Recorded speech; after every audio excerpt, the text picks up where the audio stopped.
Well, we did it. We finally got to part 3. Something I thought would never be possible on this channel. Wow. We left our hero, Point Man, in a super secret lab which we happened to come across in a pursuit for F.E.A.R, which remains our main mission. Unfortunately, my astute fantasies have not come to fruition and Mapes is still alive and well.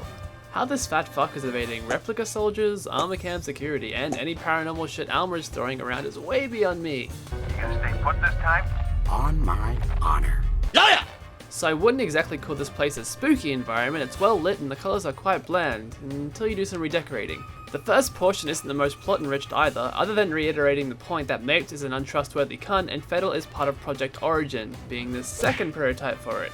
Shit that has already been told to us. I wonder why they tell us again. More importantly, we're introduced to the MOD-3 multi-rocket launcher. It may be a rocket launcher, but it's more like an explosive assault rifle firing 3-round bursts, because 1 rocket per shot isn't enough apparently.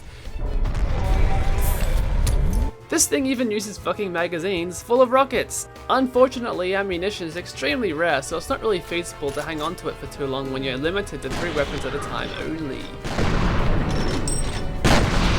Not sure why the decision was 3, well that's the same amount of grenade types in the game too.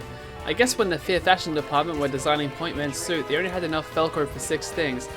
Look at these, a great kind of military boot. This is a great black flat front pant, and this is just a really cool, kind of edgy. And look on the back, it says hardcore. Not really surprising coming from the people who thought it'd be a good idea for your flashlight to only last 10 seconds at a time when you primarily fight ghosts. When you play a game like this with a carry limit on weapons, which is in most shooters these days, I believe it's important to maintain value in each one available to you, so they're always an option no matter what stage you're at in the game. So you'll have different playstyles which hopefully the game accommodates and will influence your weapon choices, with some exceptions like environments favouring certain kinds like sniper sections. F.E.A.R maintains their strengths throughout the game. Even the pistol you start with can be dual wielded and is potent against human enemies and apparitions. Even though I said the rocket launcher wasn't feasible because of the lack of ammunition for it, the player can still take the risk of hanging onto it, so it's easier to defeat boss type enemies, with the detriment being only having 2 main weapons available. Another minor failure in F.E.A.R 2 is that several of the weapons become outclassed rather quickly, like the pistol, which you can't even dual wield, and SMG. Getting back to Point Man's merry adventure, we're introduced to Genevieve Aristide over the phone, who serves as a great OC. No, not original character, outright cunt. We should assume the worst. Instruct the security force to repel all outsiders. We need time to clean things up.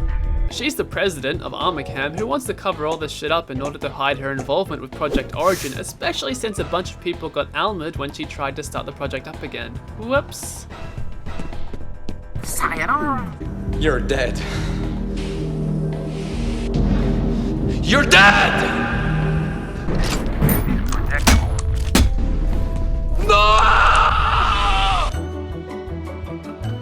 So Mapes is thoughtful enough to let us take the scenic version of an elevator ride and introduces us to a new friend, an ArmorCam defense turret. Now you're probably thinking, gee, that really looks like a generic mounted turret enemy, but... fuck, yeah, pretty much is. It tracks your movement and shoots, it's highly durable and does high damage. Its weakness is its target acquisition time, so you can either just avoid them or go ham at them during slow-mo while they're still trying to target you. For some reason they play this musical sting whenever they pop out.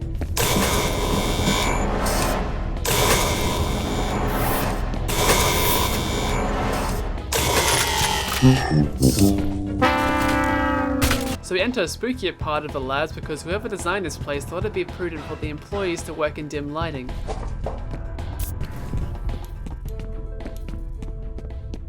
Seriously, how the fuck is he still alive? The Sam Fisher replicas show up rather appropriately, doing a rappelling rope stealth incursion.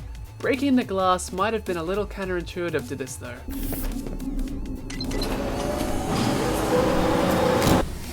A weapon to surpass Metal Gear. Well, not quite. Meet the REV6 powered armor. Probably the rarest enemy type in the game and the closest you could call a boss. They're mobile, durable, and shit out rockets at you, with their only weakness really being that they're easy to hit. If you held onto the MOD-3, now's probably the time to use it. It seems the deeper you go into this place, the spookier it gets. Like a woman. Either way, you pick up an interesting little number here called the Type 7 particle weapon, or if you remember what I called it from the last video, yeah.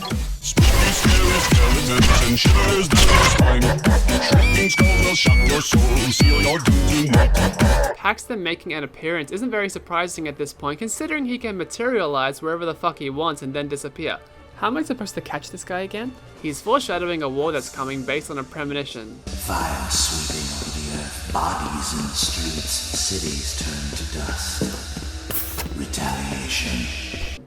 Good luck with that.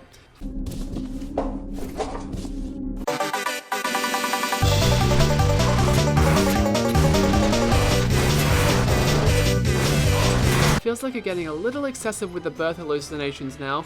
There's some new dialogue here which I can't understand. Maybe I should have had the subtitles on.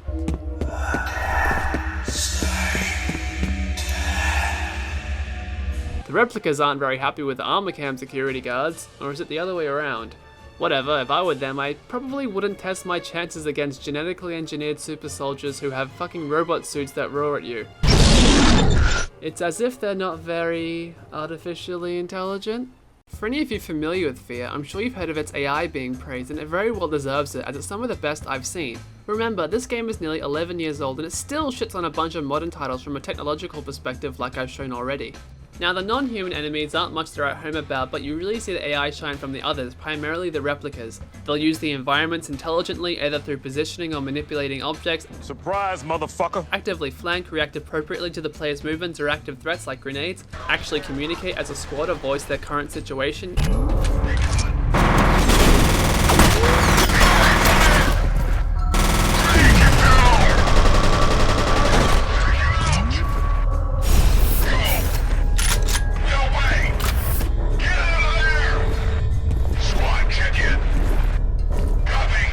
You know, things that make them an enjoyable and unpredictable foe to face. The developers, Monolith Productions, didn't create something new per se, but through the innovative application of existing methods for AI, they were able to create context-sensitive behaviors, or goal-oriented action planning as they called it, which had never been done in a game before. Evidently, this became significantly influential in the industry as a whole. If video game artificial intelligence is something you're interested in, I'd highly recommend checking out the write-up the F.E.A.R AI system developer Jeff Orkin did about it. One of the caveats is that the frequent use of the slow motion mechanic undermines the AI by providing the player with such a large edge over the enemies, so you'll have some purists saying you should play through the game without using it. I actually haven't tried this yet, so I guess that's on the agenda for my next playthrough. Pointman puts his hostage rescuing skills to the test again, hopefully with better results this time, as we need to go find Alice Wade. Remember, the non-totally messed up daughter from Harlan Wade. Gee, things sure are about to get interesting. Oh yeah, I may have accidentally lost the last half of my gameplay footage.